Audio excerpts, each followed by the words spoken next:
Actually, I didn't have my mic on. Err. Well, look, I say this all the time. Your Auntie Cersei is like 100 and I don't know, 30 years old at this point.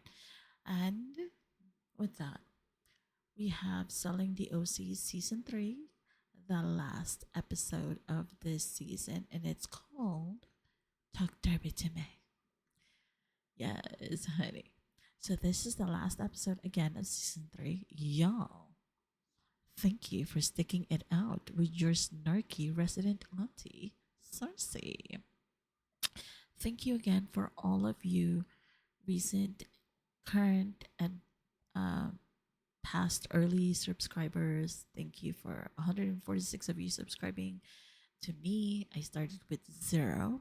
And as you know, I don't really do anything special to my little bitty boutique YouTube page. It is what it is. I figure just let the personality shine.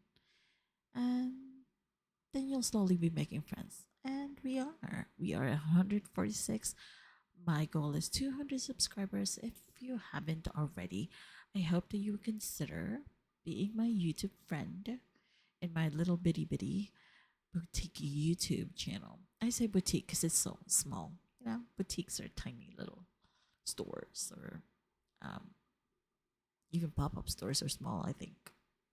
Or maybe I'm wrong. But anyhow, my goal for now is 200 subscribers and then onwards and upwards from there. So, without further ado, the last season, the last episode of season 3, we have seen this cast on a roller coaster of dramatic entendres this entire season, and this last episode is not without it. Do we finally see, though, Tyler and Hall make it official? Like, official? Or are they gonna always be flirting to death? Do we finally see a come to Jesus moment between Austin, Tyler, and Sean? And do they finally make peace with each other? Do we finally see Kayla and Hall try to really, truly bury the hatchet and move forward with a clean slate? Does Jarvis and Rose finally decide to agree to disagree and move forward with a clean slate? So many questions, but only one episode left, and this is it, darlings. Let's get right on this recap, shall we? So the episode begins with the trio of Tyler, Austin, and Gio playing golf. Or were they practicing golf? I don't really know what it's called. It's not mini golf, but they were like on the putting range, like perfecting their golf stance and trying to hit the balls into targets on a lake, it seems, or some kind of body of water, like a standing body of water. Well, those of you who know what it's called, drop it in the comments below and try not to throw tomatoes at your auntie, okay? Now then, they talk about, innocuous guy things such as balls dropping or floating. Apparently, Gideo's think it sinks. Is that significant?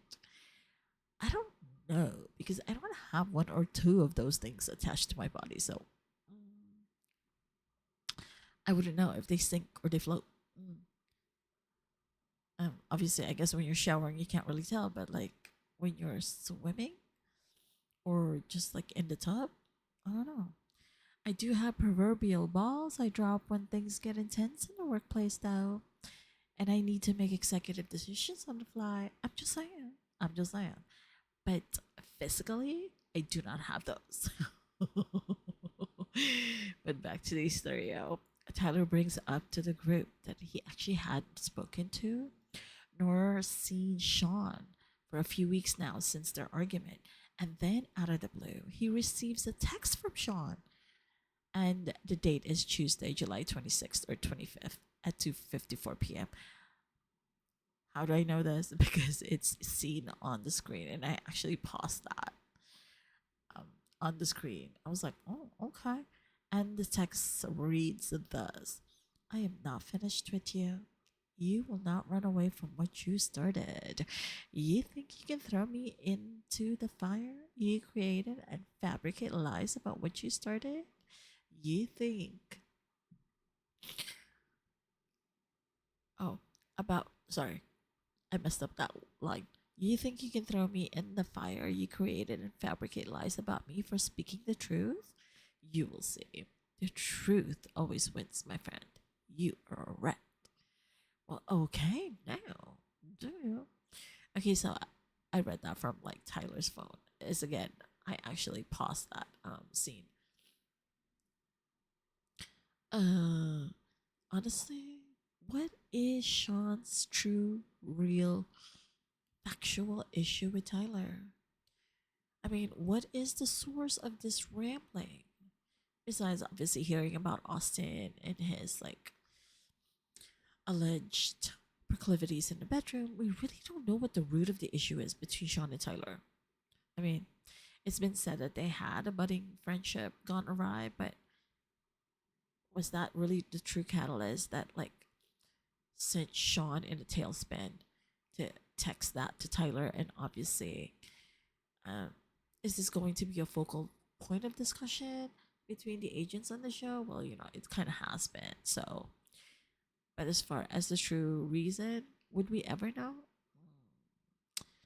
I guess we'll have to watch the rest of the show now, shall we? So back at the office, Jason just casually drops an invite to the agents to attend the Derby at Del Mar in like a week. Like, that's all the notice they get? Hot damn, Jason. Are you providing their outfits too in the Derby? Because 1 week is too close to be doing shopping for the appropriate attire. I'm just saying. I'm just saying. But that's not all. He's also here to get the deets from Allie Harper on Gio's listing because, if y'all can remember, she sat in for Gio because he couldn't be at the open house himself.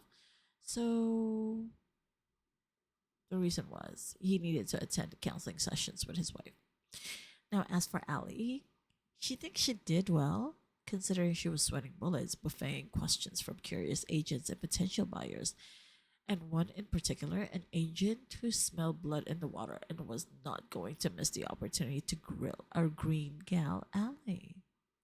So Jason, of course, being the brokerage owner, had to also test Allie's knowledge of real estate, asking her questions such as like average length of escrow, 30 days, types of inspection needed if a buyer is interested in writing an offer for a property, and in his usual monotone voice, Jason was letting Allie know she needs to pull up her big lady bloomers and blow him out of the water with her knowledge. Because we have seen her attend like various open houses with the different agents. So there must have been plenty of opportunities to ask questions relating to real estate, right? The front and back of it. Allie does seem to be interested in real estate, but like it's kind of a saying, um, she may be interested, but because it's cute to try, but not to actually take it seriously as a career. I don't know. That's just my opinion from what I see on the screen. Oh well. Oh well. Time will tell if she will continue on her journey with the O Group or elsewhere. As for Kayla's listing for the $22 million seller, he's playing hard to get and is nixing offers. And of course, Gio will insert his opinion about how that's what Kayla gets. And it's just so unnecessary. I'm almost certain Gio has had listings that actually didn't sell either. So he should try to leave some grace for his coworkers. I'm just saying, you never know when they'll come in handy. I'm just saying. Now that my allergies are here, darlings, it's just like, it's just slowly started creeping up on me. Now then, we are off to the Derby, and everyone has their hats, the gents and the ladies. Well, except for Sean and Jason. And since this office has been outperforming the other O Group offices, well, hello, clap, clap to you, darlings. Jason has gotten a suite for the agents so they won't be out under the blazing sun. Oh, how nice of you, Jason. As for Hall, She could not resist a mic just standing there by its lonesome, and she had to try and get her realtor on. Okay, now, Hall, you are so cray cray. Of course, you don't go to the races not to place bets, right? And speaking of, Jason gave each of the agents $200 to use to bet on the horses. And let those bets begin. Thus far, Jason is winning, and Jarvis actually tripled the money that Jason had originally given her. So that's not a bad thing. A good job on picking the winning horses. Everyone is having a good time, drinks in hand, but again, this wouldn't be a drama free day for anyone this season because, hello, it is the last episode. Of course, this is the one where things come to a head and lose ends on storylines are threaded back together, or however that works. I don't know. Anywho, not that.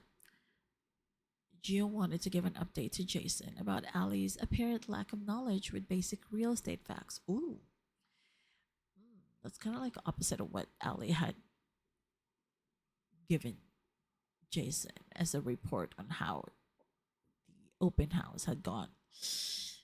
Ooh. Anywho, further, Gio contends that he did actually prep Allie on um, basic real estate facts and other facts and facets of the property, but alas, Allie failed miserably. Polly's client was there and didn't have a great experience with what she saw as a very inexperienced agent who is out of her league. I mean, look, Jarvis came by, Kayla came by. Couldn't they have kind of like, propped up Harper? I'm sure they could see that she's like floundering, right? I'm just saying. I'm just saying. Um,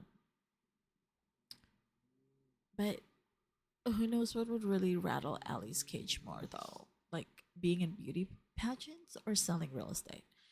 Well, that's a question for the audience, or isn't it?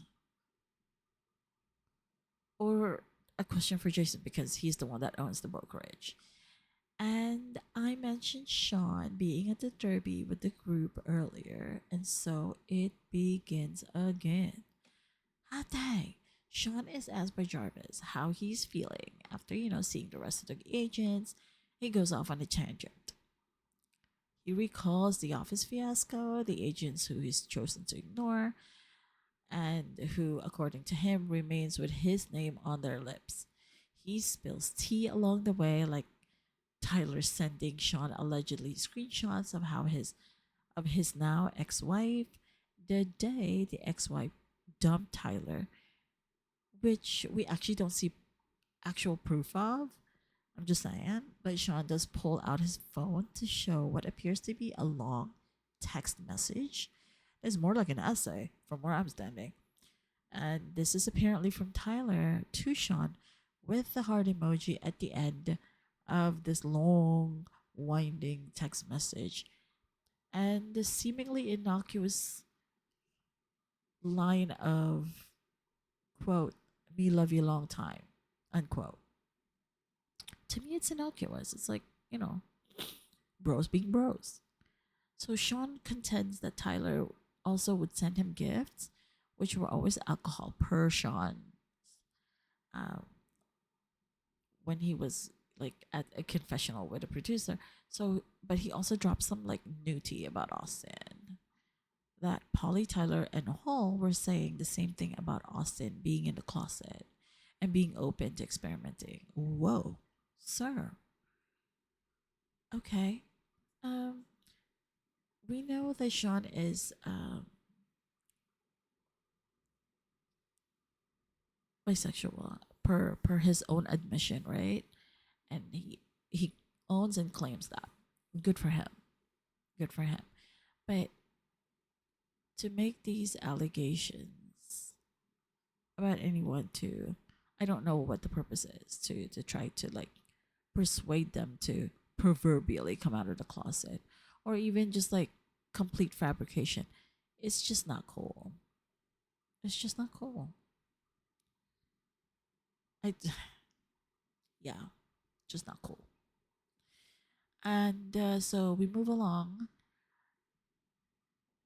with, let's see, where was I? Lost my spot, darlings. Sorry. Um, so Sean ends this conversation with Ali and Jarvis by saying that the madness needs to end. And I was hoping like, okay, he's done. He's given again his piece, and he's finally just gonna walk away or just ignore them, right? Ignore everybody that's annoying him in the office, which is the logical thing to do. Just drop it, part ways, and wish each other well, like adults would, mature adults. So that's, at least that was me hoping that, but that was wishful thinking on my part because, haha, Sean had other things in mind. He had other plans. He was going to squeeze out more juice out of this already squeezed out lime. He walks over to where Kayla and Allie Harper were just kikiing, and unfortunately, this is also where Tyler and Austin were like standing nearby. So Sean tried his best to get the attention of both Tyler and Austin, who was obviously ignoring him because they didn't want to have another like argument or another like ordeal, which would further aggravate Sean, and he quickly went on the offensive, seeking attention from Tyler and Austin, who's already said, nope, not gonna happen. Austin like walked away to keep away from any potential drama or argument that could derail his business. And good for him. He doesn't need to lose any more listings because of this drama. So Sean, however, was so persistent, he was even trying to drag Jason in the drama as Austin and Tyler were walking away from Sean. Like Jason was quick to nip that in the bud though. He was like, nope, don't drag me in this. Oh no, don't drag me in it. Wouldn't y'all want to see Jason lose his cool though? Like he always seems to be a cool cucumber.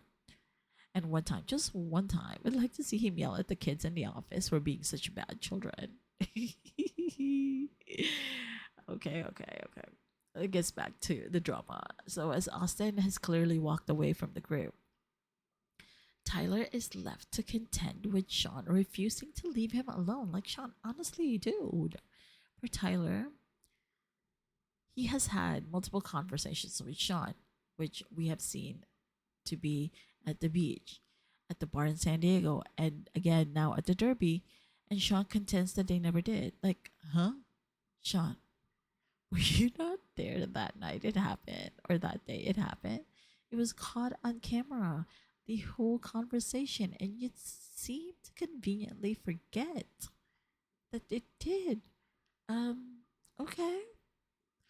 But Sean isn't done. However, he wanted to know why Tyler is no longer speaking to him and now refers to him as a former friend, which is now obviously a glaring um thing. But like, I'm curious why that is such a blow to Sean's ego, though. Like Austin and Tyler not speaking to him. So what? Jarvis and Rose in the office don't speak, but Rose just continues on with her business, selling homes on her own. So what's the issue? I don't know if Jarvis is actively selling homes. She said that she's more interested in cultivating a relationship with um, developers or something like that. But she's not like sold a home, so I'm not really sure. Anywho,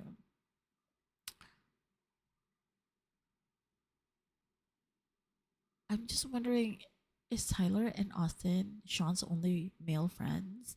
I mean, I thought he had Jarvis completely in his corner. Like, what the hell? Do you only have these three people as your friends, or I? Look, if Tyler didn't want to continue being friends, just let it be. So, Sean shares a snippet of the text he says was from Tyler with the heart emojis and the "our friendship comes first no matter what" line and "love you long time" line. I mean, just those lines, though, again, without further context, they just seem so innocuous. It really does. Like, again, bros being bros. But Sean further attests that Tyler is so rude and controlling. Well, Jarvis remains unperturbed by Sean's actions and confirms that she's seen the texts. To what degree, who knows? But she seems again to only listen to one side of the story, so hey, that's her prerogative. And this is where Sean just seems to unleash on everyone in the group who would toss in their 2 cents in the middle of his diatribe. So he says he was good friends with Tyler, with Austin, and that Tyler thinks he's psychotic, that people are saying he spread the rumors about Austin, that he's being attacked by Tyler. Sir, you were the aggressor in this instance, though. Like, you would not leave alone the people who asked you to leave them alone. Like, you zeroed in on Tyler once Austin was out of the fray because he smartly walked away to begin with. But there doesn't seem to actually be anything that's rooted on true incidents or factual instances that would drive Sean to be so agitated at Tyler and or the other agents in the office for that matter. It's so childish. Sure, Tyler is flirting his way into Hall's pants or what have you and gets a boost from his dad as a co-listing agent. So what? It's not like it's untrue that Sean has not had any business since he got his real estate license. He doesn't seem to debunk that either when he's confronted with the fact. Like, stick to your business, focus on that. Like, like drown out the white noise all around you. And it's just so odd that he couldn't remember doubling down on the rumor issue about Austin. Like, bro, get your facts in order before you come at people. Like, not remembering there were weed cookies made for you by Austin's wife, but you've already spread that story. So then, like, when Tyler walks away, Sean still pursues Tyler, calls him a vagina wimp. And when Tyler actually walks towards Sean, after he gets called by Sean as a vagina wimp, Sean walks away. I'm sorry, you started the fire. You should be able to stand up to the heat. Then Sean had the gall to walk past Tyler and say, I didn't want to end it this way, dude. Bro, what the hell? Wow. I'm just like mind blown. It's so freaking wild. Of course, we see Sean walk away finally with Jarvis, his new ride or die. Well, good luck to both of y'all. Okay? Just good luck to both of y'all. Hopefully, this is the last time we'll see Sean go off on a tangent and conveniently forget details about the rumors he spread. Goodness gracious.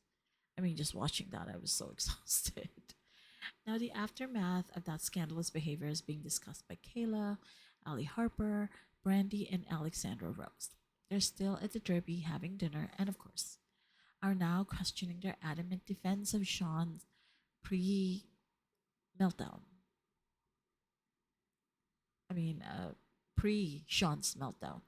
Now, the ladies are sharing with each other that the screenshots are texts on Sean's phone, which was purportedly from either Sean or Austin, were never really read in full by the ladies because Sean wouldn't let them scroll up or down to get the full context of the message. So, in her confessional, Kayla says that days before this outburst of Sean's, he was so obsessed with asking her if Kayla was going to have Sean's back. And she said now at this point, looking back, she no longer trusts Sean. Well, from that perspective alone, that's one snake out of the gardens, isn't it? But it won't be complete without Hall and Tyler still trying to figure out their flirtation and what it entails. Honestly, these two are so... Gosh. Tyler is asking Hall about her upcoming Italy trip with her new boo. And he's slipping in the conversation that she can tell the dude he's out because Tyler is in. Wow. The audacity. It's bombastic. But Tyler does contend that he's heard that the dude is such a nice guy, to which Hall does agree. Damn near perfect if Hall's matchmaking perspective is to be believed. But damn, did Hall have to tell Tyler that she doesn't have chemistry with the dude? Or she doesn't feel chemistry with the dude? Really, Hall? The hell? You're like playing this tug of war game. I just can't. Tyler's face immediately lit up when Hall said that. Like, come on now, girl. Just say it. You want Tyler to ask you out. Point blank, period. She's direct with everyone else except her crush, Tyler. They're both trying to be cute in each other's presence and not just working. It's just not working. The mind games that they play with each other is just too juvenile at this point in their lives. They're both divorced. One is a single mom. You can't be out here playing with people's emotions and trying to live your best life at the same time. Tyler realizing that he needs Hall in his life may not be too late, but I feel bad for the dude she's seeing.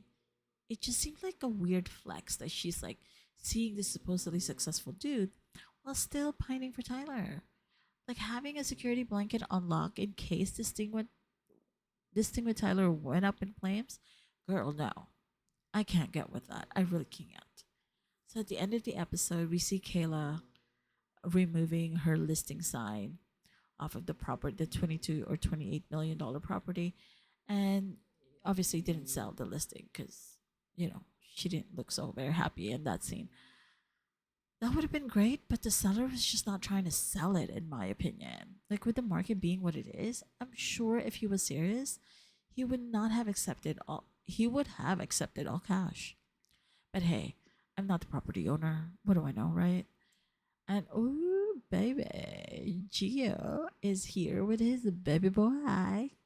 Mom and baby are healthy and happy, and so is a resident douche, Gio, because he's still douchey. Glad to see they are all healthy and happy, and wish them all the best in their expanding family. Then we seg on to Allie Harper driving and talking and taking a call from her mom. And in a nutshell, she gives a dejected groan as an update to her mom on how things are going. Whoa, is that foreboding? Hmm. And Hall? Well, we see her primping in front of a mirror with her luggage behind her and reaching for her passport. Ooh la la. So I guess the whole Tyler plea didn't work, huh? Or did Tyler ghost her again after trying to be emotionally available? Oh well. Don't say we didn't warn you, girl. And the last few seconds of the episode, we see shots of Tyler, Sean, and Austin, each at different areas. Okay? Not together. Austin looking out at the waves, Tyler at a potential listing, and Sean, well, he looked like he was walking into the O Group office. So, what does the future hold for these rowdy agents at the O Group? Only time will tell.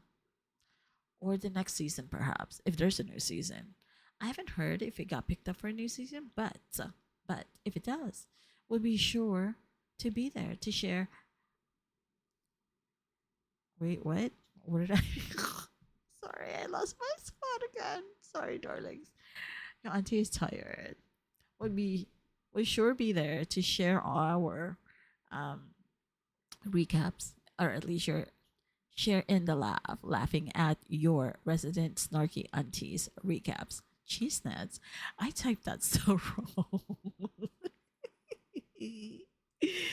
Sorry. And again, darlings, you couldn't do anything less fabulous than you already are because you are all kinds of fabulous. And that's all you could be because you are born fabulous. Duh. And remember to leave some grace for others, even though it's so excruciatingly hard sometimes. And to please remember to always journey in gratitude. Darling dears, I shall see you in the next go round. Toodaloo for now. Bye.